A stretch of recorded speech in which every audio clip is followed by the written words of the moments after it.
doing the douchey thing. He's just clearly studied Maroon 5 videos over and over. Oh my god! And they even make a joke about Maroon 5 too. Also, I just want to say, best supporting actor in this movie that we didn't talk about.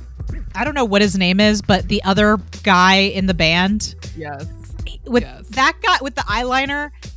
He is so understated, but perfect. He's just not sure about anything, but definitely going along with everything. Yes.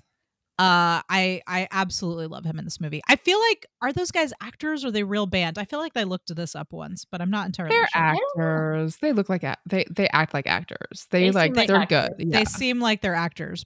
Yeah. Acting in a band. I don't know. Those, I feel like, I don't know. Did you guys, by the way, did you catch Diablo Cody playing the bartender in the scene at the bar? No. Yeah. No. Diablo Cody plays the bartender in the in that scene at whatever it's called. The name of the what's the name of that damn bar? They say it over and over and over again. Melody Lane. Melody Lane. Yeah. Stupid. Yeah. Stupid name. I've been to bars like that. I swear to God. I've been to so many bars like that in Georgia, you guys. God. Welcome to the Feminine Mistake Podcast. This is a podcast about women in film. I'm one of your hosts, Nicole. Your other host, Sarah. And returning with us to dive into the second half of Jennifer's Body, we have writer, director, actor, horror expert, Melissa Lee. Hello. Thanks for having me back. Thank you for being back.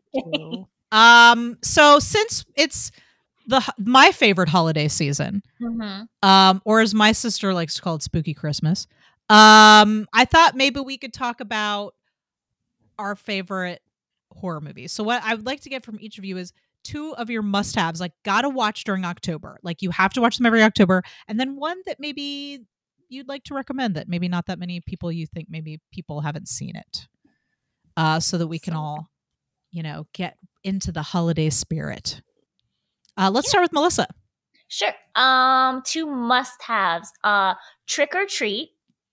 Trick or Treat. Trick or Treat is so good. I love that movie. I've never heard of it. Oh, it's great. It's an anthology movie. Yeah. It's just absolutely fun. It's so fucking I don't know good. who's doing it. But Anna Paquin's in it, which I love her. There's some supernatural creatures in it. There's murder. That creepy kid with the fucking pumpkin on his head. Yeah. His name's Sam. It's just absolutely fun. And it has some funny bits in it. Yeah. Trick or Treat is great. Awesome. That's a great one. I'm going to have to watch that. I think it's on Netflix right now. I'm not. Ooh, perfect. So go watch that on Netflix. And my second must have 13 Ghosts. I've never seen that. What? Okay. Well, 13 Ghosts. Either of your I'm going to write this down. 13 Ghosts. Yeah, it is so fun. It has this house in it. I'm not going to tell you too much about it, but it has this house in it that's so futuristic and just it's absolutely amazing. It obviously has 13 ghosts. I'll be counting. There's a crazy portal to the underworld type situation. Yes. Yeah, I think you would really like it. It has some really unique characters in it that you just get to know a little bit about their backstory, but it shows the visuals of all of them. And oh my gosh, you just want films based off each of those characters. Ooh, okay. I like it. Yeah. And something you might not have heard of. There's a mini series written by Stephen King that I love called Rose Red. Okay. Red Rose. That's, I think, just an absolutely wonderful film. I've heard of it, but I have not seen it. I think if you really like horror, you've probably at least heard about it. I think it was in the 2000s. Yeah, so it's like a haunted house kind of thing, right? And there's this little girl that goes there and kind of talks to the spirits. But you'd have to watch it. And there's a house in Washington that's kind of modeled after. Ooh, so it's based on like a sort of true haunting. Well, there's that they used for filming that is just absolutely beautiful. Oh, excellent. Well, you don't always get a practical set for those things, so that's nice. Excellent. Well, thank you, Melissa, for sharing those gems with us. Sarah, what are your go-tos this Halloween season? What are you going to be watching for sure? Season 1, episode 3 of Are You Afraid of the Dark? No, I'm just kidding. I was like, wow, that is specific. No, I actually don't even know. I loved Are You Afraid of the Dark when I was a kid, but that's not my pick. So yeah. First for must see in October, The Shining. That is a great one. One of my all-time favorite horror films. And then my all-time favorite horror film. Did you watch Dr. Sleep with us when we watched Dr. Yes. Sleep? Yeah. Oh, I like Dr. Sleep as well. I thought that was a good Sarah, not so much. No, the book is fantastic. If you I liked it. I liked Dr. Sleep, the movie. Was it written by Stephen King? The book was written by Stephen King. Yeah. I believe the teleplay or screenplay, or I guess it's a screenplay. Also, by the way, Dr. Sleep also filmed in Atlanta. They rebuilt the Overlook Hotel set for that movie. I think Mike Flanagan, who directed it, I doubt this I may be totally wrong here, but I'm pretty sure maybe he wrote the screenplay. Mike Flanagan, who also directed it. He also wrote and directed The Haunting of Hill House. Mm-hmm. Another great film. Yes. Yeah. Well, I mean, The Haunting of Hill House, the show, the one that was on Netflix. Yeah. Yeah. Which was great. That one. Okay. Yeah. So he wrote and directed that. And I believe he took King's Dr. Sleep and adapted it for the film. Gotcha. Yeah, so The Shining, and then The Omen is my all-time favorite horror film, 1976. I know, because I always say it's my favorite horror film. But I don't know, there's something about it that's just really scary to me. That scene with the nanny, oof, where the nanny like jumps off the building. Oof. That one really stuck with me. Yeah, I see lots of shots like that scare me. There's something about the quality of film in the 1970s that is scary. Like there's also, it's very gritty. It's very gritty. And when, like, for example, when Mrs. Is her name Bates? I don't know. I forget what her name is, but she's the woman who comes in. She brings the dog. Oh yeah, the hellhound. When she like smiles and her teeth, like, there's something about on film, her teeth, how they like gleam. That doesn't look like that on digital. There's just something about the film that makes it scarier. Yeah. And then, sorry, weird tangent, but and then my recommendation is also a 1970s horror film, The Other, and it's about these twin boys. I haven't seen this. You need to see it, Nicole, and you need to see it too, Melissa. Everyone needs to see it. It's a very good horror film, 1972, two twin boys, and one is the bad twin and one is the good twin. I like a good bad twin, good twin story. But it has a twist at the end, and I'm not going to tell you what the twist is, but it's very scary, very psychological. And of course has the gore and the horror and all that stuff. Awesome. So yeah. Nice. Well, I'm going to be a basic bitch, and I'm going to say that every Halloween I have to watch the original 1976 Halloween by John Carpenter. Like every Halloween, I have to. It's like a comfort movie for me, which I know sounds absurd. But when I was in film school, I would actually put this movie on when I was going to sleep at night because I was like kind of lonely and depressed. And this movie just is so brilliant. I think it's like the perfect horror movie. I love the cinematography. I get excited every time I watch that steady cam shot through the house at the beginning of the movie. I just love it so much. And so I've got to watch John Carpenter's Halloween every year. And then another basic bitch movie. I love Freddy Krueger, so I got to watch Nightmare on Elm Street. I got to do it. Freddy Krueger was my boogeyman when I was a kid because I grew up in the 1980s. So when I was in elementary school, that is when all the Nightmare on Elm Street movies were coming out. So I wasn't allowed to watch them, obviously. But the Freddy Krueger was so scary to me when I was a kid that just the trailer for the movie would give me nightmares.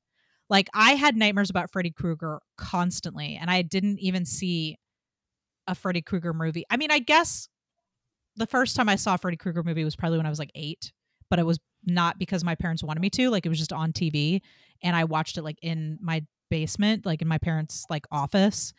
And I only got like 20 minutes in. Like, I got to the scene where Tina is like getting killed on the ceiling, and I'd never seen anything like that in my life, and it was fucking terrifying, and I immediately turned it off and ran upstairs and had nightmares for like 2 weeks. I love it. Poor I used to put tinfoil on my hands because I wanted to be Freddy. So it's like the exact opposite. I was obsessed but terrified. Like, I had an older cousin who was like in like 17 or whatever, who came to visit once, and I made her spend the entire day giving me the blow to blow summary of every Nightmare on Elm Street movie, and I think they were through like number 4 by then, and I made her tell me the entire plot of every movie, every death. Anyway, I was obsessed. Love it. So gotta watch that. I saw those films as an adult, so they didn't have the same impact on me. Actually, you were the one who showed me Halloween like a few years ago. You've at least seen the original Candyman. Well, the new one's not out, but actually, I haven't seen Candyman. I don't think I've seen it. I need to watch. That's what I need to watch this time. I think it came out in the 80s, or was it the early 90s? When did Candyman come out? Was it early 90s? I think early 90s. Okay. I should have been old enough to see it. I don't know why I haven't. I think I was just very scared. I'll tell you why I haven't seen Candyman. It's because saying things into a mirror scares the shit out of me. I used to hope that Tony Todd would pop in my little room. Also, I really, really want to see the new Candyman. Mm-hmm. I believe I think I saw somewhere in the news that maybe Jordan Peele like delayed the release because he didn't want people to go to the theater. He was like worried people would go to the theater and spread the coronavirus, and he was like, I'm delaying the release because I don't want people to go to the theater, which is very responsible. I'm glad he delayed it, but I don't know that I mean, who knows when we can go to the theater, but I can't wait. But if you haven't seen the original, please watch the original. Tony Todd like kills it as Candy. He's scary as hell.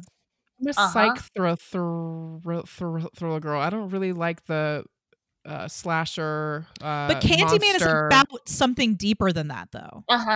Like, Candyman is about like some intense shit that's beyond the horror movie aspect. So I'm familiar with like the subtext of it, and I think I've seen a couple of scenes, but I've never watched the whole movie.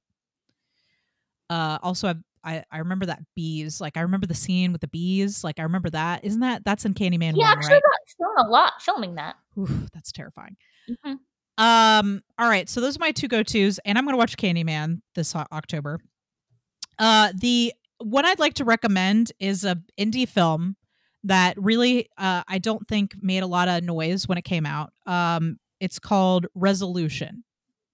It's called what? Resolution. And yeah, I don't think I have it up on. All right, I want to say it was like 2012. Anyway, Resolution is so it's about this guy. His wife's about to have a baby, I think, and he's got this friend who, again, this is about friendship again, but it's about dudes this time, which most things are about dudes. But anyway, so he's got this friend who's got a drug addiction. He's got a junkie friend who's like on meth or something. And he has been trying to be there for his friend, and he's like in a last ditch effort to get his friend to be sober, because he's like, if you don't get sober, I'm having a kid. I got to cut you out of my life if you can't get it together. He takes him to this fucking abandoned house and basically handcuffs him to the wall and the radiator. And he's like, you're not leaving. We're not leaving. We're just going to stay here until you get sober. And so that's the premise of the movie. While they're there, he begins finding things on the property, like reels of film, 8mm, like 8mm reels of film, like VHS tapes, audio tapes. He begins uncovering stuff around the property that the movie then becomes like a movie inside of a movie, where it seems like maybe the two of them are being manipulated. The events of the film are being manipulated, and he's uncovering it through these other pieces of media inside the film. It's weird and meta, and I love weird and meta, and it's genuinely scary. Like, there was a moment where I had to stop the movie and leave the room. Oh my god, I'm putting it in my queue right now. I didn't know what was going to happen next. I was like, I am legitimately fucking scared right now. Anyway, Resolution, a little known movie that really, I really, really enjoyed. And I also, yeah, so I can recommend it. You know? What was that movie where it was scary and you jumped and then you grabbed my boob?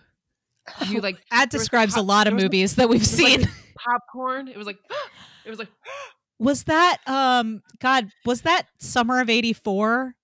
Because that one wasn't that scary. No. Was it Follows? Was it Babadook? We've watched all of those. We've watched a lot of those. It may have been Babadook. I don't know. You know what? I know exactly what it was. Spoilers.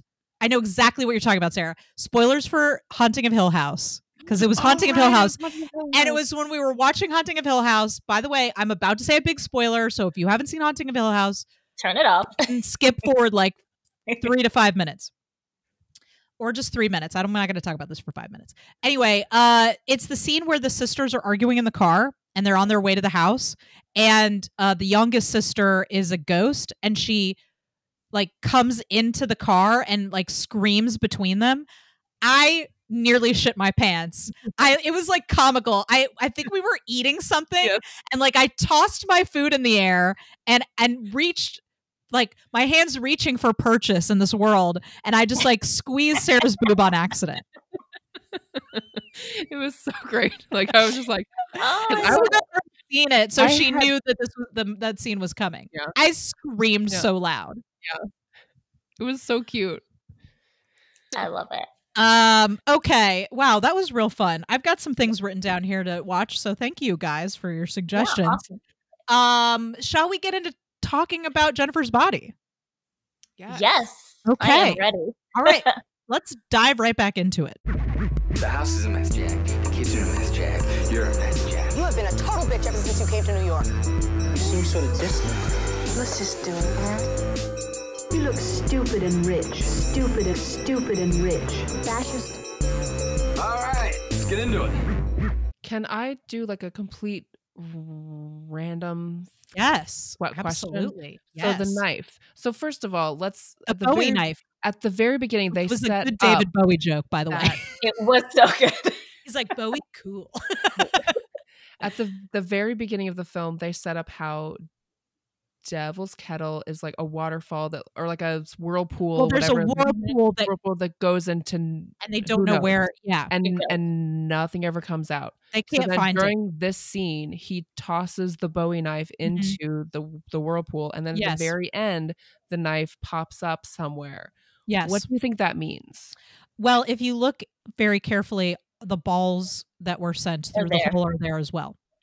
So I think where she finds the knife is that I just think the town was too stupid to figure out where they thought it disappeared. I don't think they bothered to look where it came out. But what I mean is that was where they placed that at the beginning, in the middle, and at the end. What does that mean in terms of for the film? Like, why was that put in the film? That there's a place where I don't know. It's in some ways I think of it like another paranormal element in the movie where it's almost like again, to go back to Poltergeist, which is a movie that we watched with Melissa in the second season of the show. So go check out that episode, guys, if you want more horror movies. We did Poltergeist in season 2. And in Poltergeist, you have a portal where things go in, and then in another location they go out.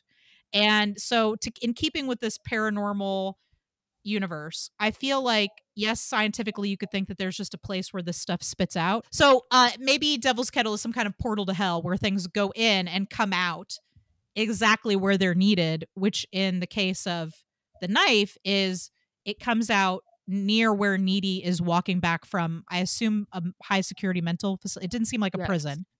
No, it looked like a mental facility. Yeah, and so she finds the knife exactly when she needs to, because she can now take that knife and kill Low Shoulder with it in the most satisfying, in the only satisfying deaths in this movie. Did you guys catch that last shot? How that last shot was of a Low Shoulder street sign? Yes, I did. Yeah, loved it. I could interpret that knife almost as, this is like out there, but all your evil doings coming to life and coming back for you. Yes. I think that's I think that's also a good, reasonable assumption there, is that they put something out into the world. It's going to come back to you. It's going to come back to you. And it does. Oh God, I get chills. I just love this movie so much. All right. Let's see. while we're talking about Low Shoulder, I would really like to talk about something that I think this movie juggles a lot and does it really well. In addition to juggling female friendships and what it's like to be a girl in high school and this metaphor for assault and violence, it also low key in the background also juggles the commercialization of tragedy. Yeah. Which it does so brilliantly. And it starts with when they're in the bar and Jennifer is like, would you like me to get you a shot? We have these September 11th 2 tower shots and they're black. Like the way that tragedy eventually is commoditized. Is that the right word? Commodified. Commodified. You're right. Commodified, where there's shirts and there's posters and there's a theme song. And the way that Low Shoulder uses the tragedy of this town to catapult themselves into stardom. And the way the town participates in that as well. Right. Like they become part of the consumers and somehow feel like they're getting something out of this relationship, which they're not. They're getting 3% of sales. 3%. I was going to say, yeah, they're getting nothing. And they can't even be bothered to say the name correctly. He keeps calling it Devil's Lake. Yeah. So, yeah. But I love the term tragedy boner. Yeah. At one point, I can't remember which character says it, but somebody says that sounds like a Jennifer line. I mean, I don't. No, it's actually Needy. I remember now. Needy says that America had a real tragedy boner for Devil's Kettle. Yeah. Because the fire and then all the murders. Yeah. And then also like all the rumors, all the game of telephone of who died, who didn't die, who like the fact that the band saved people and they didn't. Like Yeah. Also the fire. We didn't talk about the fire. Let's talk about the fire. What was it an accident? Was it Satan? It was the plugs, wasn't it? Like some wires or something? I interpret it as Low Shoulder caused the fire using their weird paranormal magic that this or maybe this was just a thing that was meant to be, but it felt like they knew what was going on. Yeah. Like it felt like now I could get into how I feel about magic and spells and Satanism and the way that it's used in movies as to make people that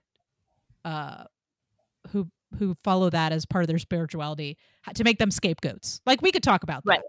Right. I'm not going to get into it deeply, but it is there, and movies love to use that as a shortcut. Oh, well, they're into magic, so they're fucking evil. Yeah. Right. That's false. That's the exact opposite, generally. In this case, these guys are fucking evil, and I'm not saying there aren't people out there who don't like to use pain and other people's suffering for their spiritual growth or their personal growth. They absolutely do. But the overwhelming way that, like magic and witches and all of that is used in movies as a negative is, it's just fucking false. Anyway, I meant it to, I believe that the band caused the fire. Mm-hmm. In fact, I believe that the band bewitched Jennifer. Like there's a moment where her face just kind of like glosses over during the song. She's the only one who doesn't see it. And she like completely shuts down and Needy has to drag her out of the building. Yeah. I was a little confused. Needy watched the fire start?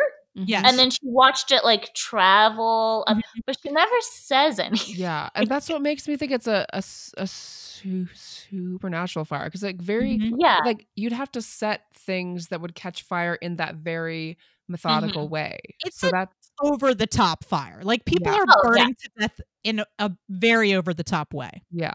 I think it's a paranormal event. Yeah. This leads me to also while we're talking about this, but I think Jennifer gets bewitched by them in some way, but I think again you can read into the subtext of I don't know if any of you guys have been in the situation, but I certainly have, where you have a friend who's been drinking and you're out together and you're trying to get them home and they want to leave with someone and you feel like they're in danger and they won't listen to you. Absolutely. I've been standing on the other side of that van door before. watching your friend leave with someone and there's nothing you can do about it. Yeah. I've definitely been the person in the van and Oh, the God. person outside of the van. So, yeah. Fortunately, I don't think I've been the person in the van, but I've definitely been on the outside of the van. But I don't think there's anything about me that makes me special. I just think out of sheer dumb luck. Like, I don't think I did anything to not be in that van. Any one of us can be in that van at any time. Exactly. I just out of somehow I spun the wheel and I didn't end up in the van. But I've definitely been standing outside of the van before. Right. And every time I watch that scene, it really hits me very deep because I've seen that look in someone's eyes. Mm-hmm. I've driven the van to a guy's house. I've been the one driving the van.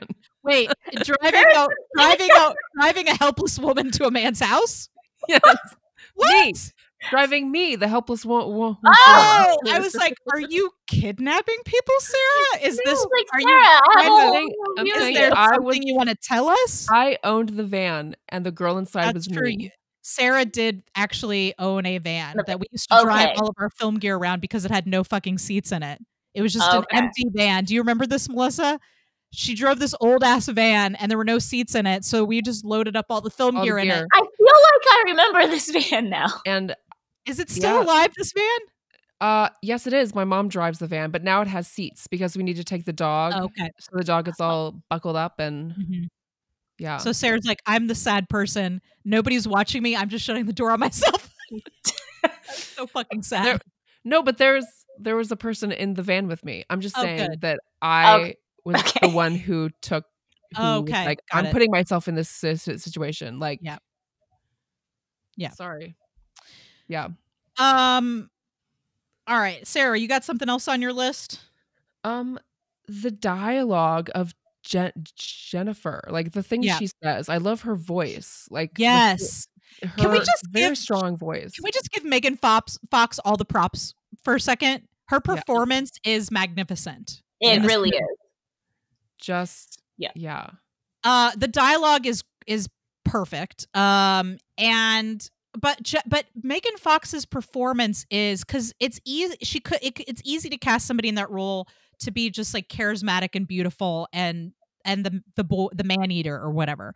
But but that's not who that's not all she is. Like, yes, she has to be that in certain scenes in this movie, but she's also vulnerable and lonely and sad and doing things that the understated way that she reacts to the information that Low Shoulder is like their success. Like, I believe it's the scene where the teacher, this is when Jennifer is in one of her days where she's like needing to feed soon and she looks like shit. Yeah. Shit. Exactly. As if Megan Fox could look like shit. Right. But the teacher's talking about how Low Shoulders, like, they're really popular and they're making all this money and they're donating 3%. And like Needy is very obviously like huffing and puffing about it because she hates them. And Jennifer's reaction is very subtle. Like you can see the pain, but that she doesn't want anyone else to see it. Yeah. And also there's that pain of, I mean, I went through this where the first guy I was with, like it wasn't fully consensual and we had a lot of mutual friends and seeing all of my friends know what happened and still be friends with him. So I really saw in her reaction, it was like everyone's adoring them and they don't know her secret. Like they don't know what they did. So Jennifer Check is a complex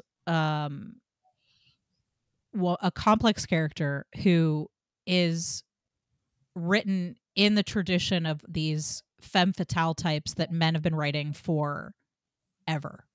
Yeah. But she's, like you said, she's not like you can just tell that she's more complicated than if she'd been written by a man. And you know what, this brings me to what the very first thing that I wrote down while watching this movie. The first line of this movie is, "Hell is a teenage girl." And what I love about that is that I feel like that's how teenage girls have been written by men for ever since movies and books have been written. That women, teenage girls, children, let's just say, are seductresses, they're liars, they break boys' or men's hearts. Like, that's how they've been written for years and years and years. And even though the phrase is hell is a teenage girl, I think what that phrase really means in this movie is that hell is being a teenage girl. Yeah. Mm-hmm. Like, the things that are expected of you and the complexity with which you're supposed to understand sexuality at that age. Like, you're supposed to be chaste and protect yourself, but also be wanted and alluring. Mm-hmm.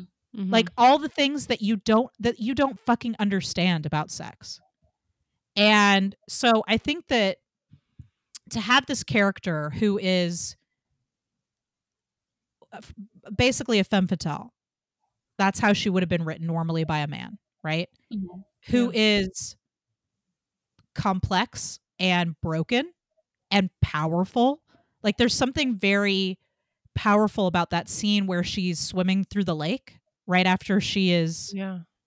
I love that scene. And there's nothing about it that's intentionally, because in another movie, like, that movie would have lingered on her body parts and made her seem like this siren. And but it's not about that. It's about this. It's about her accepting this new life. Like, she is accepting who she is. Like, this is what I do now. I fucking murder people. And it's like she's cleansing herself and accepting that this is who she is now. Yeah. And that's so fucking powerful. Yeah. She's like, I am accepting this trauma and I'm just going to let it bring ruin. That's what I'm going to do. And I'm going to accept that. Yeah. And also, how traumatic must it be to kill people? Like, I feel like we don't really talk about that. Like, even if you're a bad person and stuff, like, it is still traumatic to do that to someone else. So, like, she must still be going through a lot. Mm-hmm. I think I don't see a lot of evidence of her remorse. No. Yeah. Again, I think she's trying to make other people feel as shitty as she does. But I do think that it's very telling when she first comes back from being turned into a demon. She goes to Needy's house right away. And there's that moment where she considers killing her. Yeah. And she doesn't. And she tells Needy that, because I think she really loves Needy. Mm-hmm. And I think she cares about Chip. Like, I think she holds out for a long time with Chip. And I think the reason that she goes after Chip at all is because because she's mad at Needy. Yeah. Yeah. But she also goes after, what is his name? Colin? Colin. Because Needy said, oh, no, he's a nice guy or whatever. Yeah. And then she's like, hey. I think that she's jealous of Needy. Yeah, she does have that. Needy. For sure. Especially jealous of, I mean, I think there's a jealousy, obviously, of the relationship that Needy has with Chip, but also, Needy gets to be happy. Mm-hmm. Needy doesn't have to fucking kill boys every month to stay alive. And she's not looked at just as for how she looks. Like, she's looked at who she is inside. Yes, she has actual relationships with boys where they care about her mind. Yeah. Mm-hmm. Yeah. I find it funny that they tried to make Needy unattractive. I know, they tried real hard. I was like, okay, glasses and her, like, I guess what you would consider frumpy clothing. She had an impressive selection of cardigans, that's for sure. Right? Like, okay, well, you tried, but you failed. Who's who of cardigans there. What else you got your list? What else you got on your list there, Sarah? I got a couple more things here. I only listed 5 things, so we've already talked about all 5 things. Well, I'm getting close here. We did talk about a lot of stuff. I did, of course, really, I know we've already talked about them a lot, but I definitely wanted to give, again, just another, we are not worthy to Karen Kusama and Diabo Cody, who's writing and direction in this movie. Like, this, I shit you not, I think this is one of the best horror films that's ever been fucking made. and it is handled in a way that, I mean, it's interesting and fun and gross and scary and all the things that you want in a horror movie, but it's about something really important that means something to me, and there's not a lot of movies out there like that for me. And so I get the fun and scary stuff, but I don't always get something that feels like it's about something that means something very deeply to me. And but the soundtrack, the soundtrack in this movie is so good. But I love, like you said, Melissa, I love the visual style. It's just and the casting is great. So like I just feel like the direction is really perfect here, and I wish that she was getting a lot. She should be directing features constantly. And if she had a penis, maybe she would be. Probably would be. Okay. Do you guys want to go? Would you guys like to go ahead and skip to the end here? Should we go to the end? Yeah. Let's do it. So Needy, of course, Needy. Jennifer confesses to Needy that she's killing boys because she has to stay like healthy, basically. And Needy goes to the local library, the local school library, and learns all about demons. Yes. Yeah. I made my parents laugh so hard. I love how Chip is like, there's an occult section at the library. No, there is no occult section at your local library. I wish not a there local was. library. It's a high school library. It's the school Oh, that's right. library. There is. You are not finding those things, and then everything's explained section. right away. Yes. Well, in the one book.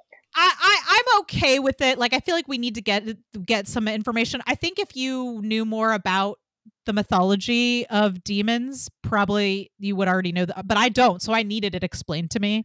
And I feel like it was explained in a way where I was like, okay, that's good. I mean, she's obviously picked up some kind of Time Life book, you know, some Funkin' Wagnalls out of the library, a cold section.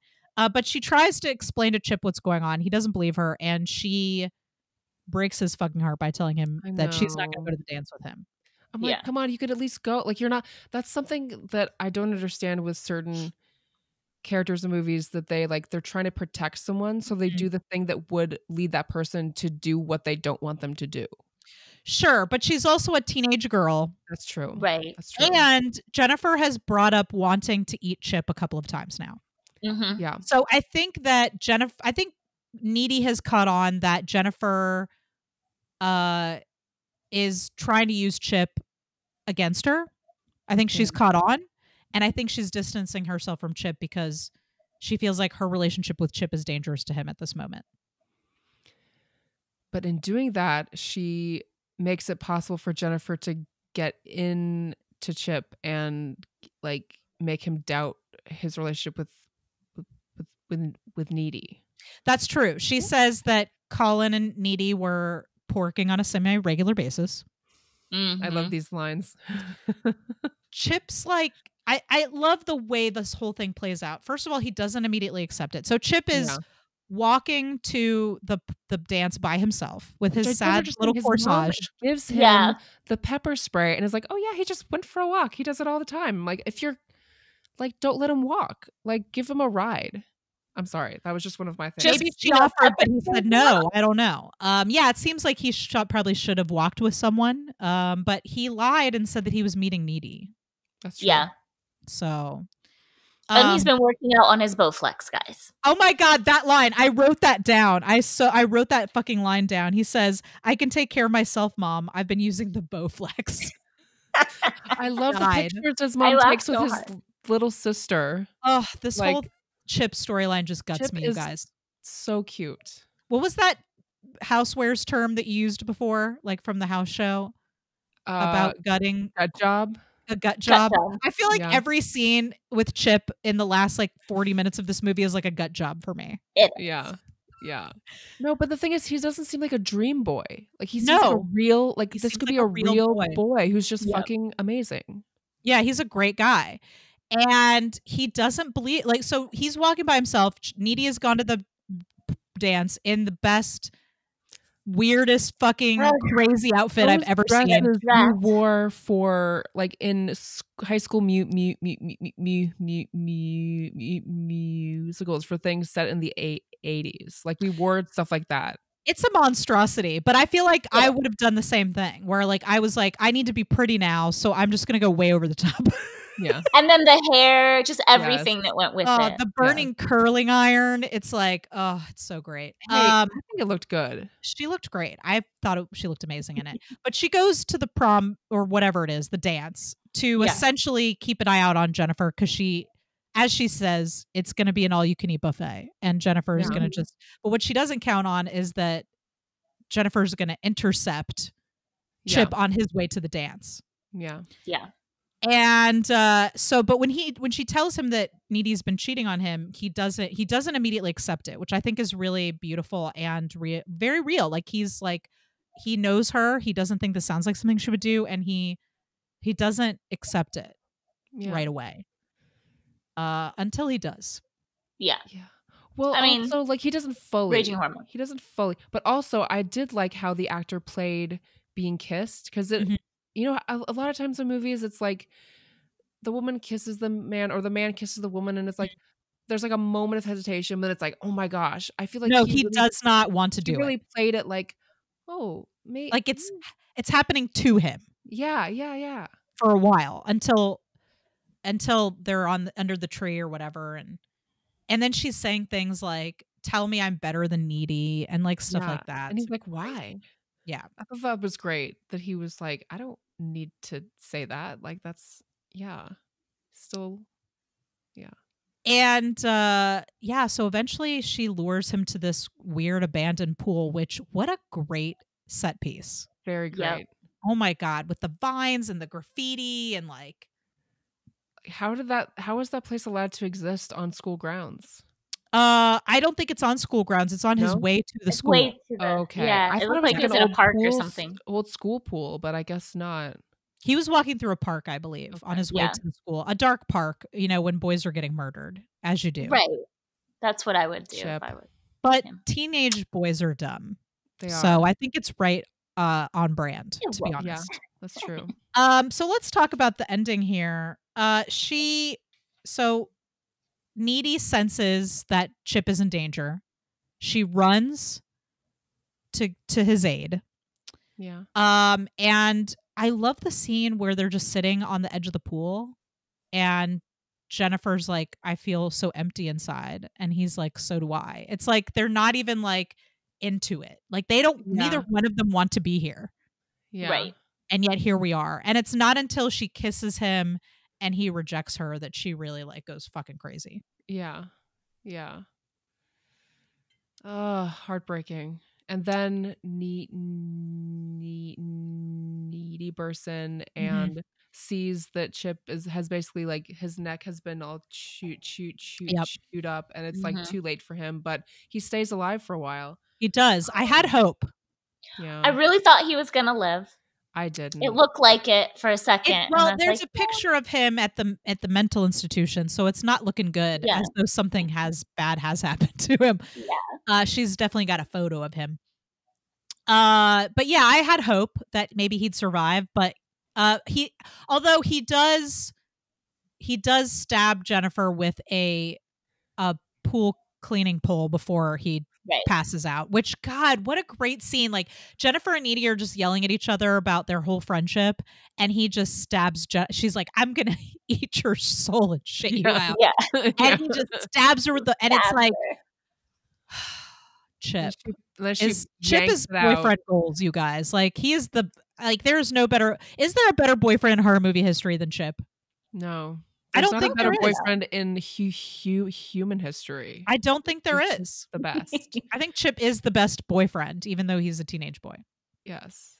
He's got it figured out. So the best line in the entire fucking movie is when Jennifer rips the pool thing out and goes, "Yes, do you have a tampon? You seem like you might be plugging." Oh my God. That is, I want that on a shirt. Like I'm sure they have one on a shirt. I want like her picture and then that as like a word bubble. Yeah. Ugh, legendary. Just the way Megan Fox says it too. It's just so great. God, it's so amazing. Unfortunately, Chip does not make it. No. They have a very sweet conversation. And he tells her, he was like, I should have believed you. He also tells her, I think you look really hot in that dress. Yes. Yeah. Oh my God. Oh, So great. oh, this movie. And that's why she goes fucking insane. Well, she's got to put a stop to Jennifer at this point. Right. Yeah. And then I like that after she puts a stop to Jennifer, she still goes after Low Shoulder for what they did as well. Yes. Fuck Low Shoulder. Oh. Yes. But that scene between her and Jennifer at the end it's more than just like killing the monster. Like it's the severing of a friendship. Like it is the last. It's like Jennifer has the upper hand on her. So Needy, of course, sneaks over to Jennifer's. She's got a fucking box cutter, which Jennifer makes fun of her for having a box cutter as a weapon. And Jennifer's very vulnerable because she hasn't eaten in a while. But she does get the upper hand on Needy. She bites her. And it's not until Needy rips the best friend necklace off that she could kill her. That Jennifer really, like, it seemed like becomes vulnerable enough for her to kill her. Oh God, what a beautiful fucking movie this is. That shot of them like in the air. Yes. And falling. Needy falls on her. And their hands like slipping out of each other's hands. Yeah. Oh, it's so good. Also, I really love that when she stabs her, Jennifer goes, "My tit." I know. Yeah, she's like, "No, your heart." Her last word in life. My tit. My tit. What a perfect ending. Something we didn't really talk about, but that immediately follows this is that so Jennifer's mother does appear at the very end to grieve over her daughter's body. That's true. Yes. And what I didn't really bring, I didn't get to say this earlier, but I'm glad we're bringing it up now, is that this movie, I also want to credit this movie with showing how the people grieve the loss of other people when they're killed in this movie. Like there's genuine grief about the fire in the town. There's genuine grief about the football player who's killed. Colin, not so much. We don't really see that much other than the funeral.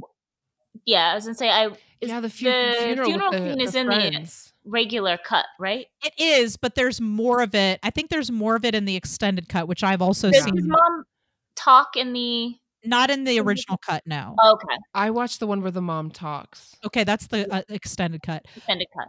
But there's also some cut scenes of his goth friends, like making like it's some comedic stuff that they cut out. Yeah. But yeah, this movie genuinely, I think, doesn't spend a lot of time on it, but it does genuinely show people grieving, which is another thing I think a lot of horror movies don't show. Yeah. And you see at the end Jennifer's mother like grieving over her body. Like it's not just a monster. Like this is a teenage girl who's now dead. And someone loved her. And I think you see Needy like realizing that as well. Yeah. Do you think she deserved to die? Jennifer, she's a fucking demon who eats boys, yes. I mean, yeah. She had to die. I mean, she just go on killing. So yeah, she had to. Also, she killed Chip, the best boyfriend in the world. Yeah, so that's true. Personally, I have a vendetta against her for that alone.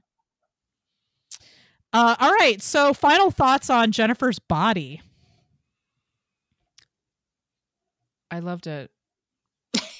It was I'm being serious. It was great. Yeah. I think it was very thoughtful, very thought-provoking, very symbolic of a lot of things. And I appreciated the dialogue, the writing, the acting. I just think it was a great film. And I'm sad that I didn't know about it when it first came out. I know. Fuck Fox. Fuck Fox for ruining, not Megan Fox, but Fox, the fucking company. Not Megan Fox.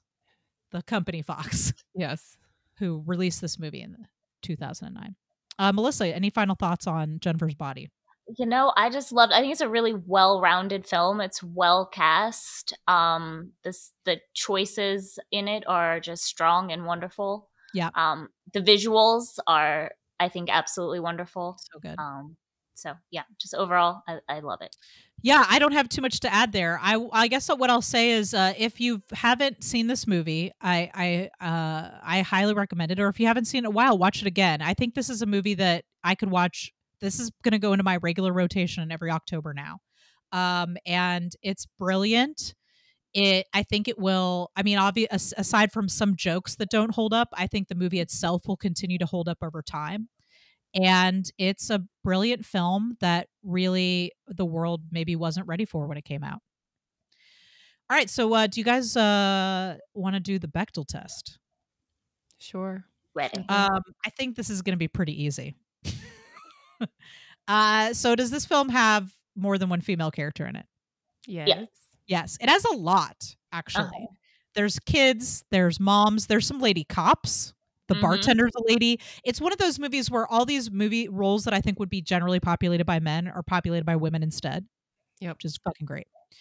So do these two characters have a name? Yes. Do they speak to each other? Yes. Yes. Do they talk about something other than a man? Yes. Yes, they do. They talk about a lot of different stuff. They talk Yep. about themselves. They talk about what they're doing this weekend. They talk about demons and I mean all kinds of things. There's a lot of different things that they talk about in this movie. It is a movie with actual relationships between women that go beyond, even though their relationship to boys or men is heavily a big part of the film, it isn't the only thing that exists between them. And the whole film is really about this relationship between these two women. That's correct. Yeah. You guys have to watch this movie called Delicatessen. Oh, I've heard of that. Yes, I've heard of that fucking crazy ass movie. It is brilliant, and it's just it's heartwarming and weird. And I think I would recommend it to anyone. Oh, just so you know, it's not for podcasts. I just wanted to recommend it. Okay, well, that's all right. I will. I remember there's some reason I didn't see it. I feel like. Is there like weird food stuff in that movie? It's about it's not graphic or anything, and it's not there's no it's a comedy crime. Okay. I think I missed. But I thought you have to watch someone eat something. You know how I feel about that. I mean, we didn't discuss it, but Jennifer does eat a rotisserie chicken quite violently in this movie. Yeah. And for some reason, if those of you guys who are listening right now, onto this show, who also listen to the Adam and Andy podcast, we just watched Marriage Story, and Adam Driver just shovels a rotisserie chicken into his face during this movie, and I was appalled because I don't like watching people eat. We talked about it for a while, yeah. And but for some reason I was okay with it in Jennifer's body because I was like, well, this is a horror movie and I'm expecting to be grossed out. But ordinarily, I just really don't like it when actors eat on screen. Yeah. I don't know why. It's a thing that I have. Love it. Hey, shall we plug some stuff? Yeah. Okay. Well, welcome to Plug It Up. This is the part of the show where we talk about things that we're working on and that our guests are working on. Melissa, do you have anything that you would like to plug? At the moment, the only thing I am working on is the Critical Crop Top web series with you two. Yay! Other than that, everything else has kind of been put on hold for the pandemic. So. Yes. So, but Melissa is a prolific director and also heavily involved with a lot of different film festivals, especially horror film festivals. So, Melissa, do you have some social media where people can follow you and keep in touch with what's going on with you, so that when the pandemic ends, they can find out what you're doing? Yeah, you can follow me on Instagram at Life Love Adventures, and I'll post anything I have coming up on there. Awesome. Okay, Sarah, do you have anything to plug? Not at the moment. I'm working on the web show with you guys. So yeah. So this web show, we talked a little bit about it in the last episode, but yeah, basically we started writing a sketch comedy web show. We have like 10 sketches. We were going to film them on location and all of that stuff. And then the pandemic happened. And so we're like, hey, let's not do this for safety. But then we decided we don't know when the pandemic's going to end. So what if we just shoot it over Zoom? So that's what we're doing. We're going to be shooting all the sketches over Zoom. We've got a bunch, we've got 5 people in the ensemble, including Sarah and Melissa, Brandon Mitchell, Ava Davis, and myself. And we've all written a bunch of sketches, and Sarah, Brandon, Melissa, and myself are also directing the sketches. And then we've got dozens of actors involved as well, besides ourselves, who are going to be performing in these sketches. And it's going to be real fun. And it's been an interesting challenge to film this over Zoom and get props together and figure out how to shoot it and so it's not going to be live. We're actually going to be shooting it and then editing it. So it should be pretty exciting.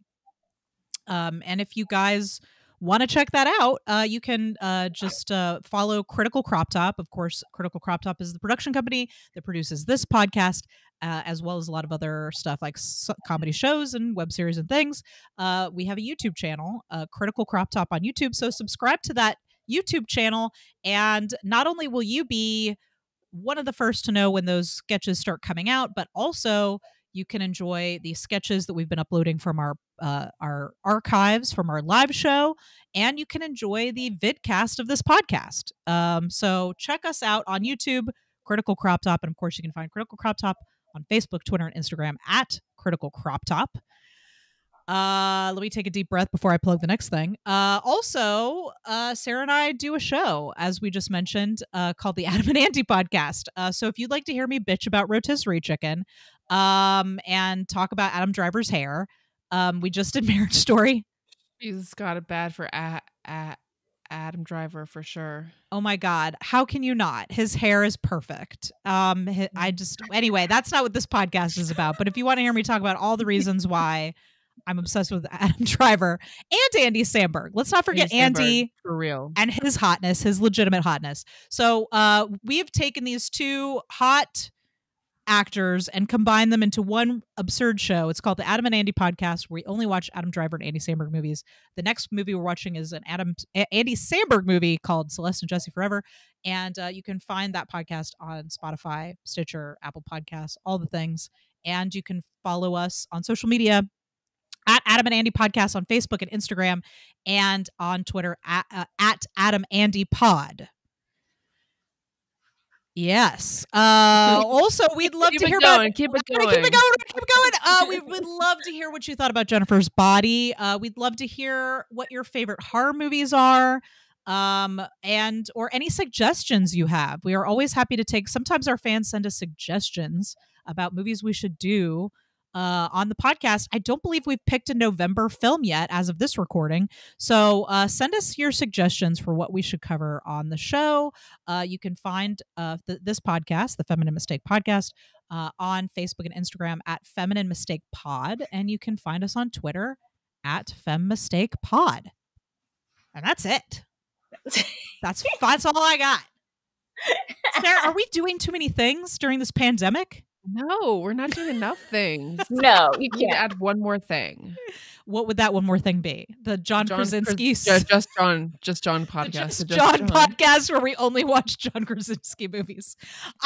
Sarah, okay, I tweeted out a photo to Sarah of Adam Driver and John Krasinski in the same fucking photo. I died. So what has been your big purchase during the pandemic? My big what are you obsessively purchasing? Makeup and all of these clothes. Sarah, you have 2 racks of clothes now. 3. See? 1, 2, 3. Sarah, was one of those racks the post-pandemic rack, or is it just that one? Yeah, that one that's is post-pandemic. Post-pandemic. I haven't worn any of them. It's an entire rack. I think we need to do a fashion montage. Yes. That would take years. No, but I mean let's just do a fashion montage of you trying on all your clothes. I would love to see that. Melissa, thank you for being on the show. We've enjoyed having you on so much. I hope you'll come back and do another horror movie with us again next year. Absolutely. Yes. Yeah, I love your guys' podcast, so that's so I'm sweet. happy to be here. I think we should let Melissa pick the film next year. Next year, Melissa, you pick the film, and we'll do whatever one you want to do. Ideas. I would love that.